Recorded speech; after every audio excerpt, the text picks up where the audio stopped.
New York City is a cacophony of fast-paced people trying to get where they're going and always immersed in their own story. That's one thing I've actually always loved about this city. It feels authentic to me. I think this thought every day as I ponder the path of country living that I strayed from to come here and make this town my home 40 years ago this year. So today, a memory popped up on my Facebook page and I wanted to share it with you. It comes from exactly 4 years ago, and now, like then, I feel like we need some positivity. I won't enumerate all the negativity that we're living through right now, but on this day 4 years ago, I had this to say about the upcoming challenges of the time. I wrote, "Yesterday I was downtown and coming back home from jury duty. The downtown area is very interesting, and as I walked around City Hall Park during lunch break, I was reminded of New York as it was when I first came here. There was an astounding amount of diversity and activity, different races, genders, economic levels, etc., more than I'm used to seeing in other neighborhoods these days. As I walked past the news vans and reporters that were our neighbors at 111 Center Street, I was also reminded of the power of so-called white-collar crime to escape real justice, and how important it is to have everyone be subject to the rule of law equally."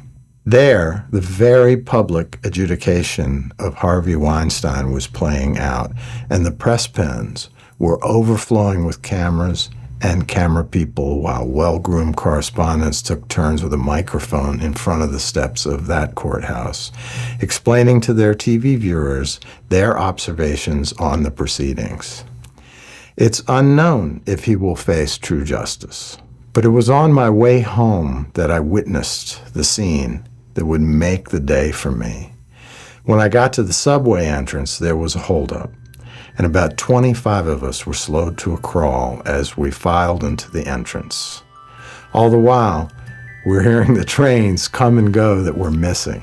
Some people were quietly breathing out their sigh of exasperation, but those of us who looked more carefully saw what the holdup was.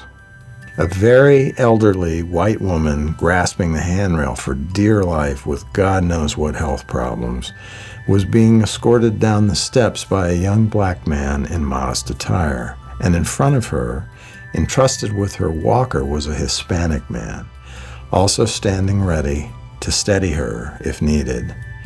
They were moving quite slowly. The black man, sensing people's impatience, says with quiet gentleness and not even a hint of annoyance to the waiting group, "Please be patient. This lady is a beautiful soul." They shared a moment of connection buoyed by her gratitude, and then from behind me someone says, "You're a beautiful soul too." This grows into a chorus, and the choir is the entire rainbow of this downtown scene.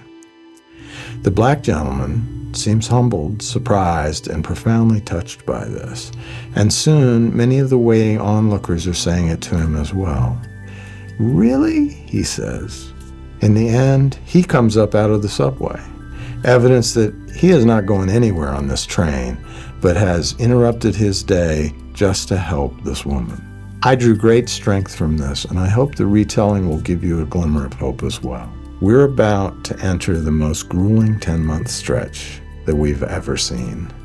Right now, it feels like all that is wrong with the world has the upper hand. In truth, the future is actually in grave doubt. Take that for what you will.